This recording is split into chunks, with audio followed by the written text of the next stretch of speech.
Seja muito bem-vindo ao Se Inspira no Cristo, a sua casa digital de Jesus. Que bom que você está aqui com a gente. Essa semana eu vou te convidar para uma viagem exuberante e inusitada. Nós vamos juntos para as reflexões dessa semana. Te convido para estar comigo num velório, seguido de desdobramentos de grandes aprendizados e finalizado com um milagre estrondoso de Jesus. Vocês já sabem do que eu estou falando, né? Claro, estou falando da morte de Lázaro e de quando Jesus lhe ordena a vida novamente.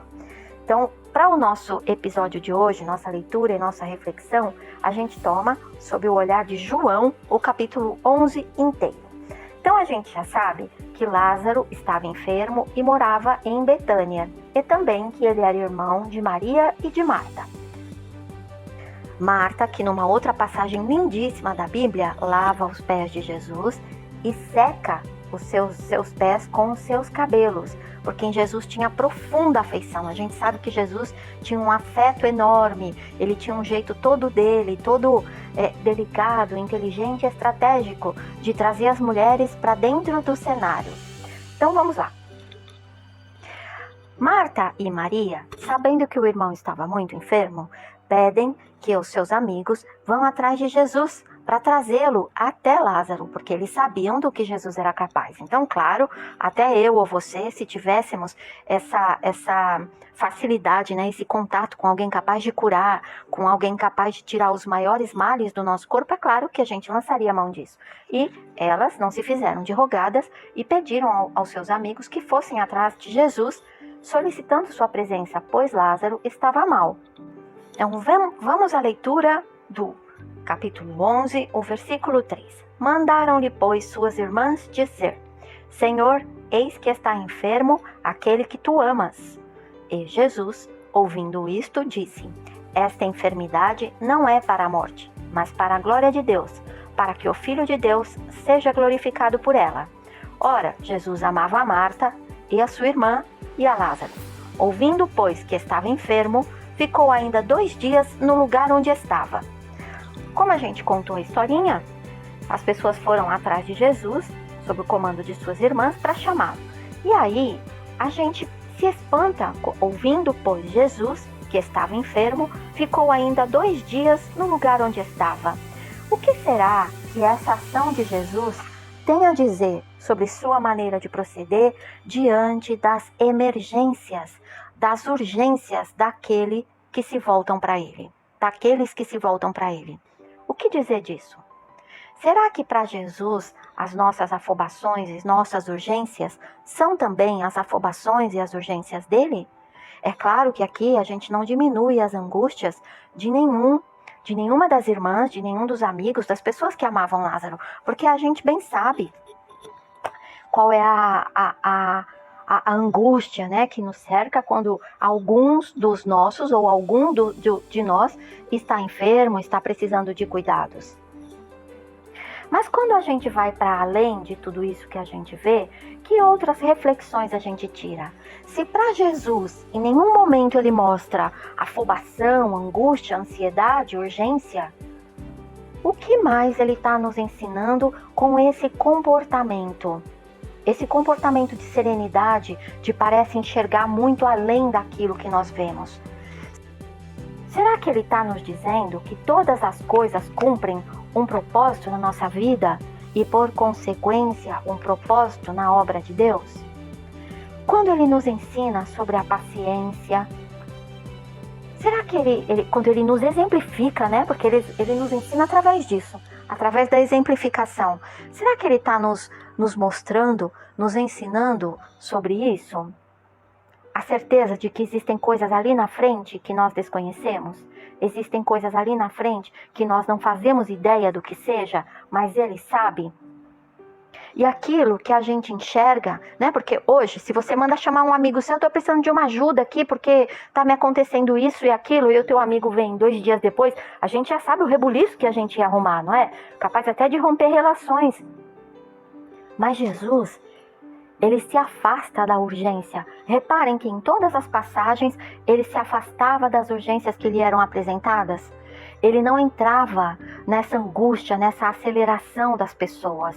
Como a gente diz, né? Ele não se deixava ser engolido pelo barulho dos outros. A tua emergência, a tua angústia, a tua urgência é tua, não é dele. Porque ele enxerga tudo, ele sabe de tudo.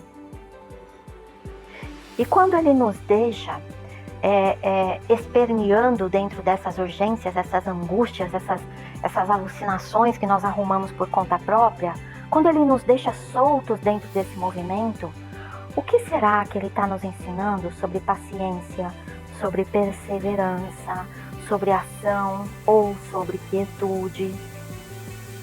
Será que ele está nos ensinando que as coisas se cumprem sempre para o nosso melhor, mesmo quando nós tentamos nos esquivar? Mesmo quando a gente age ou faz de conta que as consequências não estão por nossa conta? Será que ele não age assim também, permitindo que a gente se reoriente? Que a gente se reorganize mental e emocionalmente? Quando a gente vê depois o desfecho da grandeza de Lázaro, que é uma das mais emblemáticas da Bíblia, né? Que é quando Jesus várias vezes curou pessoas à beira da morte ou mortas, como foi o caso da menina de 12 anos que ele salva. Será que ele cura, né? Imediatamente ele traz a menina da morte, ele pede silêncio, porque a gente sabia, quando a gente lê a Bíblia, que a história de Lázaro estava chegando. E era através dessa história que Jesus ia despontar para milagres muito maiores, inimagináveis para a gente e para as pessoas daquela época. Será que quando ele nos deixa à mercê das consequências de nossas próprias histórias, ele não está também nos ensinando sobre a grandeza que nos aguarda logo ali, assim como aparentemente, se a gente olhar com a nossa visão mesquinha e pequena, ele deixou Lázaro a própria sorte, a sorte de uma doença que terminou com o desfecho de sua morte, para que depois coisas grandiosas fossem realizadas a partir disso? A gente já aprendeu, durante todos esses anos de reflexão, que nada é desperdiçado na grande obra sagrada de Deus. Que nos planos de Cristo há sempre algo ali, sempre algo depois da curva. E mesmo quando nos parece que ele está desatento, quando nos parece que ele não está nos dando a devida atenção naquele momento de aflição e de angústia, quando a gente silencia e pede por socorro, o socorro vem. Quando a gente silencia e pede por auxílio, o auxílio vem. Mesmo que na quietude do silêncio dele, nós somos amparados e cuidados. Acho que tem uma outra reflexão importante aqui. As irmãs de Lázaro, elas se confundem, né? E se questionam sobre a não presença de Jesus. Ele não vai imediatamente até lá. E será que essa reflexão também não nos cabe? Mesmo eles não estando com Lázaro e não tendo saído imediatamente ao alcance de Lázaro, né? Será que não nos mostra, porque ele não diz na sequência, nós vamos continuar aí durante a semana lendo sobre essa passagem lindíssima, ele não ensina aos discípulos dele sobre a morte de Lázaro, sobre andar de dia e andar à noite, que mais pra frente a gente também vai trocar impressões sobre isso? Mesmo não estando com Lázaro, ele já utilizava toda a história que Lázaro estava vivendo naquele momento para ensinar aos seus discípulos e todos aqueles que o ouviam. Ou seja, mesmo que a nossa sensação seja de que estamos sós, ele não está afastado de nós. Algo está sendo criado na quietude. Algo está sendo construído dentro da sensação de que estamos sós. Algo muito maior do que nós somos capazes de imaginar está sendo erguido pelo Cristo. A partir dessas sensações que nós temos. De que não estamos sendo cuidados, não estamos sendo olhados, não estamos sendo amparados. Algo gigantesco está sendo construído em nós a partir dessas sensações. Até que a gente seja capaz de se voltar, olhar um pouquinho para trás e perceber que ele sempre esteve conosco. Nunca estivemos desamparados. É que a história foi escrita de um jeito muito mais profundo, muito mais perene, muito mais sólido do que nós jamais seríamos capazes de imaginar. E eu quero hoje deixar você com essas duas reflexões. Jesus ele atende às nossas afobações, urgências e emergências? as nossas ansiedades, os nossos desequilíbrios? E em segundo lugar, Jesus não está conosco no momento em que nos sentimos desamparados e solitários? Ou nós podemos tomar também para nós a história de Lázaro. Desde o momento em que as irmãs mandaram avisar, Jesus já sabia qual seria o desfecho daquela história. E como a gente já conversou aqui em outros momentos, ele fez o necessário. Ele sempre era absolutamente estratégico e fazia o necessário. Nada estava desordenado, nada estava descontrolado, nada estava fora de seu comando sagrado, divino, nada. Ele tinha percepção e compreensão do gigantesco, do que acontecia na enormidade da vida. Já pensamos sobre isso? Não é uma reflexão linda para a gente ter, iniciando essa semana com as reflexões, nesse convite inusitado para o velório de Lázaro? Nesse convite inusitado e encantador de milagres extraordinários vindo a partir da dor extrema de uma família e dos amigos que amavam Lázaro? E das pessoas que se envolviam ali, que seguiam o Cristo? Eu quero encerrar hoje te convidando para essa pequena oração que a gente vai fazer agora, reflexão, toma para si como você preferir, tá certo? Vamos lá. Inspira profundamente. Convida a Deus para entrar dentro de você. Ele já está dentro de você. Ele alimenta cada uma de suas células, seus órgãos, todas as suas atividades vitais, para que você atue nesta vida sagrada. Expira pausada e calmamente. Você está dando de si para o mundo.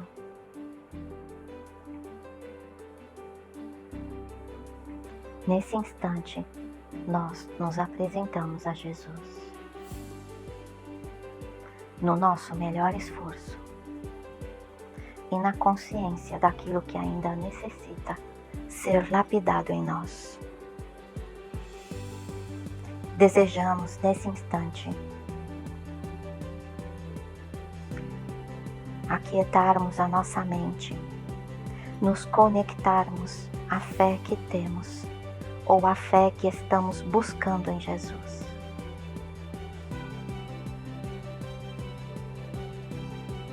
E neste processo de busca, de conexão e de compreensão e aprendizado,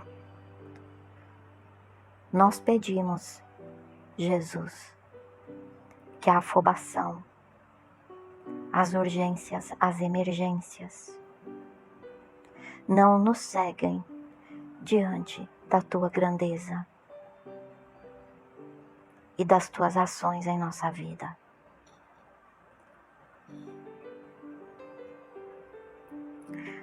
Nós pedimos por clareza para desconstruir todas as nossas tentativas imaturas e infantis de nos esquivarmos, de não enxergarmos, de evitarmos e até de fugirmos das consequências de nossas ações. Sabendo que todas as coisas cumprem um destino maior do que somos capazes de compreender no momento. É na consequência de nossas ações que crescemos, aprendemos, nos empoderamos, não tornamos a errar, que nosso coração se torna mais flexível diante da dor do outro,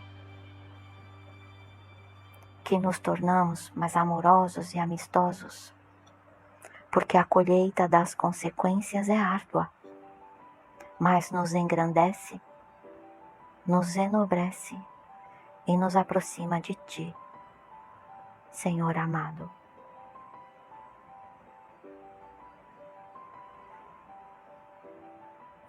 Nós, mesmo quando nos sentimos desamparados, desejamos a partir de agora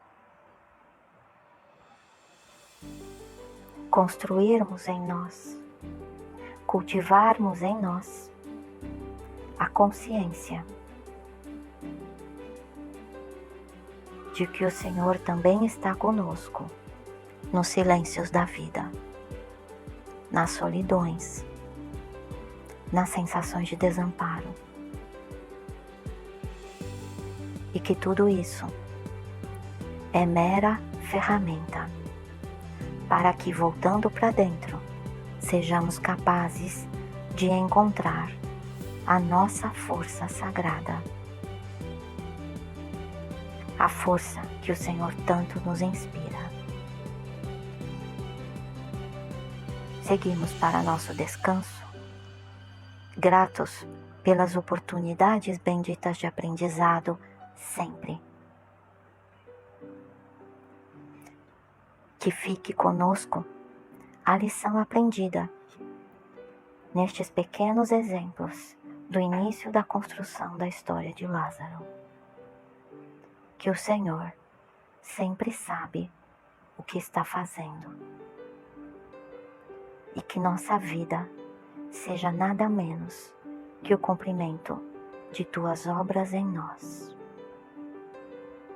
Que o nosso coração seja fortalecido agora e sempre. É o que nós desejamos. Assim será para aquele que se permitir. Assim é para aquele que decidir.